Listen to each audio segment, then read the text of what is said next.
Patricia Vega, nací en Santiago en 1931, de manera que en unos pocos meses más voy a cumplir 90 años.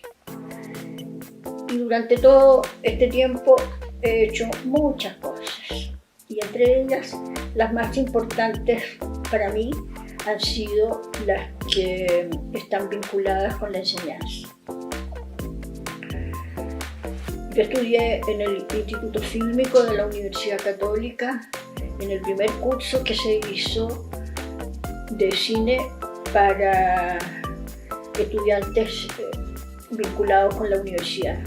La Universidad Católica creó el primer curso al cual asistí con mucho gusto porque me llenó muchas inquietudes, y allí descubrí a los 25 años que esa era mi vocación.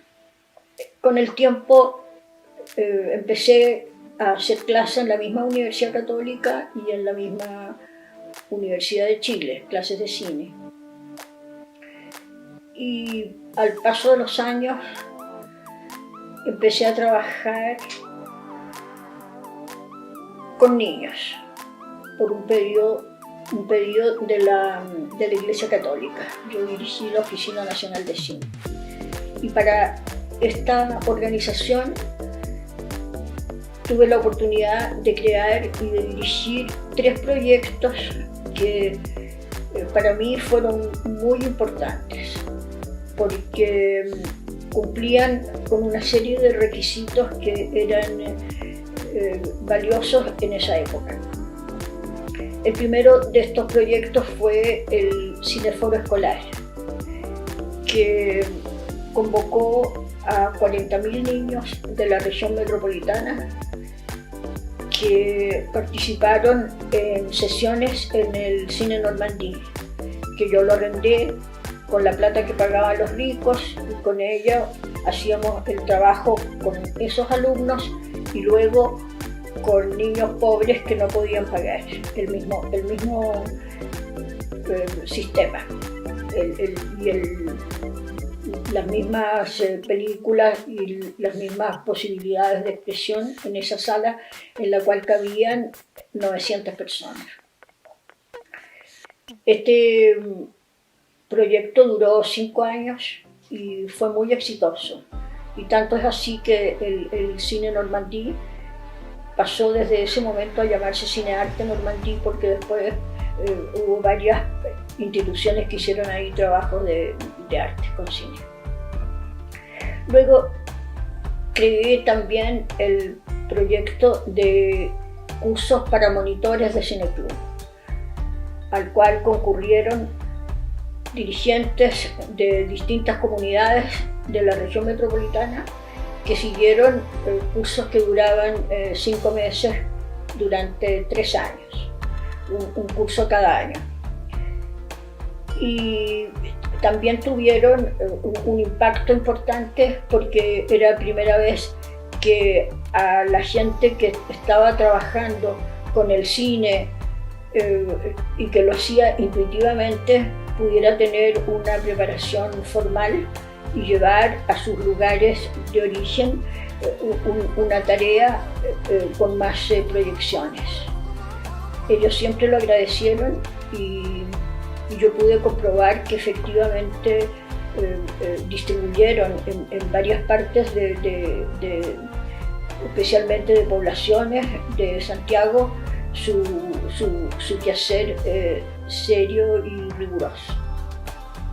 Y después, el año 1985, pude crear el taller de cine para niños, que duró 30 años y que se hizo no solo en regiones marginales de Santiago, sino en varias regiones durante la época del verano, durante las vacaciones, con horario de todos los días. Es decir, si en la ciudad hacíamos durante 6 meses 30 sesiones, en el campo se hacían 30 sesiones las mismas, pero todos los días. Este taller fue para mí interesante porque por primera vez pude trabajar con niños exclusivamente de la pobreza. Estaban viviendo en la pobreza, iban a escuelas pobres, tenían la vida del marginado, en el sentido de que su alimentación era de ollas comunes, y estábamos en dictadura. El mismo año que empezó el primer taller fue el caso de los degollados, después al año siguiente fue el caso de los quemados. Tuvimos mucha censura en esa época y mucho miedo. La gente no hablaba, había siempre un temor de la delación, y por eso fue muy impresionante que cuando yo le propuse en general a cada comunidad, cada año era un taller, yo le proponía al cura de ese sector, porque era el que tenía una capilla, que era el lugar más grande a donde se podía concurrir. Y entonces yo le proponía, y como los curas estaban muy bien evaluados porque eran los únicos que acogieron a la gente que estaba sufriendo enormemente en esa época, pude organizar talleres para los niños en un horario que no era el de la escuela, de manera que los niños podían asistir por libre voluntad, y luego por el consentimiento de los padres, que siempre creyeron en que esta iba a ser una actividad en que se iba a respetar a los niños y que realmente se estaba allí en términos también de acoger la pobreza. El taller era totalmente gratuito para la familia y se les ofrecían los mejores materiales, se les ofrecía una colación para que ellos pudieran trabajar tranquilos, y luego una asistencia durante la semana por si algún niño estaba enfermo, se le iba a ver a su casa. Estos niños con los que trabajé durante los 30 años, que fueron un poco más de 6.000, eran malos estudiantes en la escuela, les iba mal. Eran niños que faltaban a clase, que no hacían las tareas, que no tenían ningún interés mayor por lo que allí ocurriera. Y tuvieron ellos una sorpresa cuando se les invitó a entretenerse. Se les dijo que el taller iba a ser un lugar a donde ellos podían ir a jugar al cine, podían ir a inventar cosas, podían tener nuevos amigos, podían compartir, iban a tener materiales con los que podían trabajar, y que lo único que se les exigía era que se respetaran unos con otros. Esa era la única exigencia. Con el tiempo esto lo pude organizar el primer año, manejando cada semana el material con que se iba a trabajar. Yo me puse un programa para los 6 meses, pero lo dividí en qué se iba a enseñar cada semana, cómo lo iba a llevar eso a los niños. Y entonces les propuse que jugáramos a cómo se movía la imagen, cómo lo habían hecho los primeros inventores anteriores a la propuesta del cine propiamente, y los niños se entusiasmaron con estos juegos que ellos podían hacer con sus propias manos y encontraron que era divertido, y luego que había una manera de trabajar distinta a los rigores del colegio. Por ejemplo, si un niño quería trabajar sentado en el suelo, perfectamente lo podía hacer. Si quería conversar con otro mientras estaban trabajando, perfecto. Si querían cantar, cantaban. Si querían conversar con otra mesa, cambiarse de mesa, lo podían hacer. Y esto a ellos los estimuló tremendamente, porque vieron que había un trato igualitario, que todos los niños eran igualmente valiosos para quienes estaban trabajando con ellos. Yo empecé con un equipo de monitores que habían seguido el curso conmigo en el primer taller. Ellos pertenecían a una población de la parte norte de Santiago. Pero después de la experiencia del primer año los cambié, no trabajé más con pobladores ayudantes, porque ellos tenían sus propios códigos que a mí, por el trabajo que yo estaba haciendo con los niños, no me servía. Por ejemplo, ellos tenían la cultura del acompañamiento para los entierros. Y si moría un amigo en la población, ellos lo velaban durante toda la noche y al día siguiente, sin avisarle nada a nadie, faltaban al taller. Entonces yo necesitaba un equipo de jóvenes que me estuvieran realmente asistiendo en la tarea del trabajo con los niños. Cuando se tienen 100 o 200 niños, no es lo mismo trabajar con 3 ayudantes que con 20. Entonces yo empecé a contratar a alumnos universitarios de distintas carreras que pudieran ir el sábado a trabajar conmigo solamente el día sábado y se les pagaba por el mismo día que asistían. Entonces era muy fácil. Y esto le dio cierta también universalidad al taller, porque los niños les preguntaban a los monitores lo que ellos estudiaban y las distintas carreras, y les preguntaban en qué consistían, y de repente uno podía oír por ahí que alguien le preguntaba: tío, ¿usted qué estudia? Filosofía. ¿Y qué es la filosofía? Entonces era divertido que en una población donde había ollas comunes y donde pasaban los helicópteros rasantes, alguien todavía estuviera hablando de qué era la filosofía.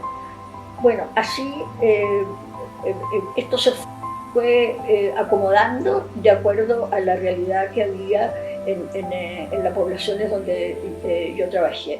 Y luego que fui generando una manera de relacionarme con los niños en cuanto al idioma. Yo pude comprobar cada semana que ellos entendían perfectamente lo que se les enseñaba, aunque fuera difícil si uno usaba términos simples y concretos y cortos. Se le explicaba algo y el niño inmediatamente lo entendía y luego lo ponía en práctica con el trabajo que estaba haciendo. Entonces organicé así cada semana y fui escribiendo el contenido de cada una de estas sesiones y se los entregaba a los niños para que ellos lo guardaran y lo pudieran repasar cuando ellos quisieran. Y así al año siguiente ya tenía escrito todo el programa completo y cada semana se les iba entregando en un fascículo lo que ellos estaban trabajando cada semana. El taller partió con los juegos para que ellos se dieran cuenta de cómo se podía mover la imagen y cómo uno podía jugar con la imagen y cómo de ahí se podía llegar al cine.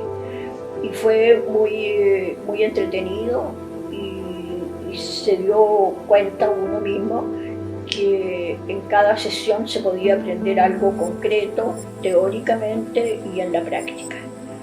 Aprendí algo también ahí, y es que los niños faltaban con mucha frecuencia, por cualquier motivo. La mamá lo mandaba a comprar, o iban donde la abuela, o pasaba esto, o simplemente se habían quedado dormidos. Entonces, inventé también el hecho de que cada sesión fuera un módulo completo, que ahí se aprendiera algo, se hiciera algo en la práctica y se viera una película correspondiente al tema, se comiera la colación, jugaran en el recreo y adiós. Pero todo eso en torno a un solo elemento, una sola situación. Si eran movimientos de cámara, era todo relacionado con eso. Y entonces no quedaba nada pendiente. A la semana siguiente se trataba otro tema.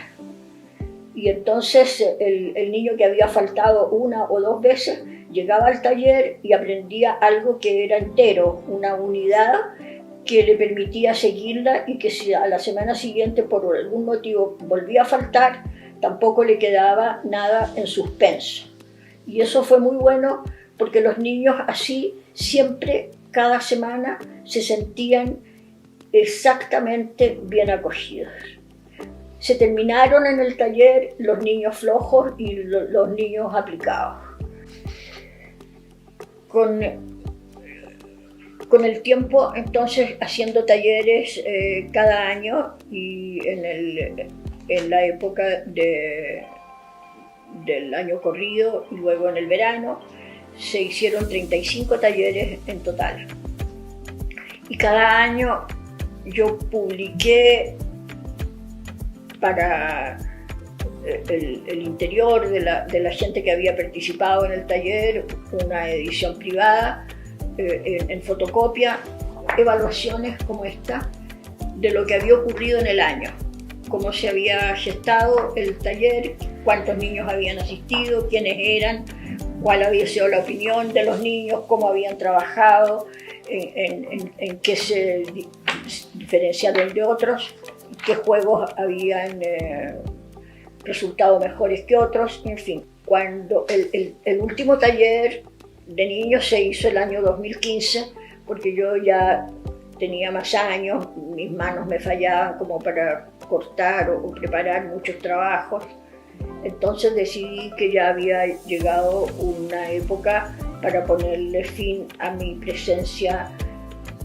en cada taller a cargo de toda la actividad, porque los monitores son alumnos de la universidad o están trabajando en sus respectivas profesiones y ellos van al taller únicamente el día sábado, pero el taller necesita un trabajo permanente de 8 horas diarias o más y eso lo asumía yo durante toda la semana. Entonces, como yo ya no lo podía hacer porque era muy difícil, resolví que con 30 años era una experiencia suficiente. Y en ese momento vino la pandemia. Y entonces yo, en el refugio de mi casa, en esta misma mesa, pensé que podía dejar un testimonio por escrito de lo que había trabajado con los niños, cómo lo había hecho. Porque siempre la pregunta en todas partes, después que ven el famoso documental de Ignacio Agüero, 100 niños esperando un tren, me llamaban de las universidades o de distintas partes, sociedades, para preguntarme sobre la manera en que yo trabajaba, cómo lo hacía, de dónde sacaba elementos. Entonces siempre lo tuve que explicar parcialmente.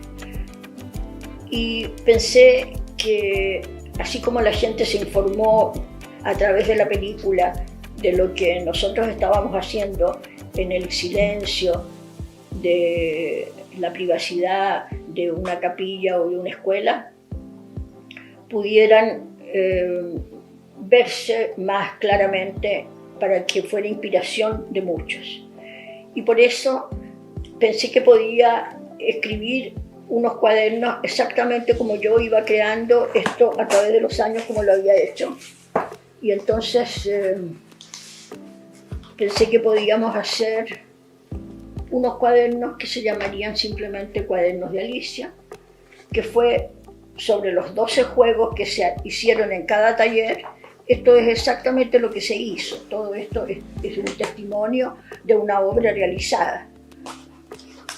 Otro sobre el lenguaje cine, cómo funciona, la imagen, cómo tiene sus nombres, cada movimiento que hay, y luego las películas que los niños vieron.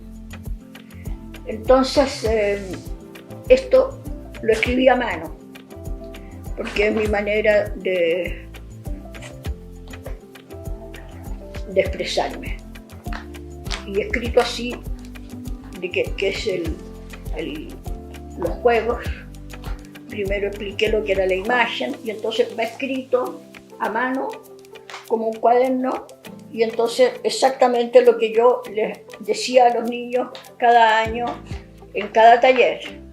Por ejemplo, aquí era cuando nos referimos a la imagen, le digo a los niños ¿qué es esto? Y los niños dicen, un sombrero, claro, pero yo les pregunto si este sombrero es de verdad, si se lo pueden poner o no, y no se lo pueden poner, dicen, porque está plano. Entonces digo, esa es la imagen. Es un sombrero, pero al mismo tiempo no es un sombrero de verdad. Y con la imagen que es para jugar, podemos entonces hacer una cantidad de juegos, y más adelante los artistas empezaron a hacer películas, y luego a través de la televisión se están transformando todos los hechos en imágenes que se pueden hacer llegar a otros, y hay quienes estas imágenes las manipulan, y nosotros tenemos que estar con el ojo vivo para ver cuándo nos están manipulando y cuándo nosotros podemos sustraernos de esto. Y ahí está entonces la postura de la intervención de la cultura, lo que significa que uno se vaya formando como persona pensante. Bueno, los niños entonces aprendieron esto y aprendieron a jugar, y aprendieron a hacer cosas que no son inventos míos, por supuesto, son todos juegos populares que funcionaron en distintos países del mundo y que se hicieron corrientes, porque en esa época no había cine, ni había televisión, ni maneras de entretenerse. Entonces los juegos eran solamente de cartón con papel, y estas eran cosas fantásticas con imágenes que podían moverse. Los niños hicieron estas plantillas que son inglesas, por ejemplo, y luego ellos inventaron juegos con imágenes que ellos hacían, y estas son las que nosotros guardamos y las que podemos exponer en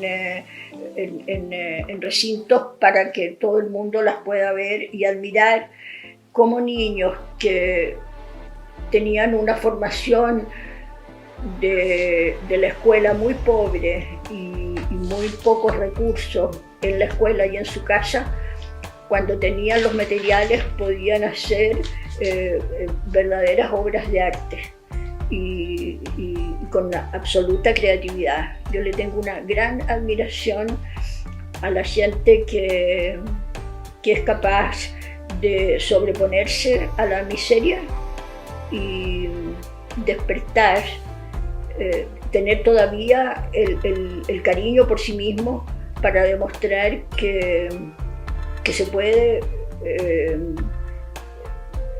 sobrepasar el mal momento y alimentarse con algo que nadie lo puede quitar.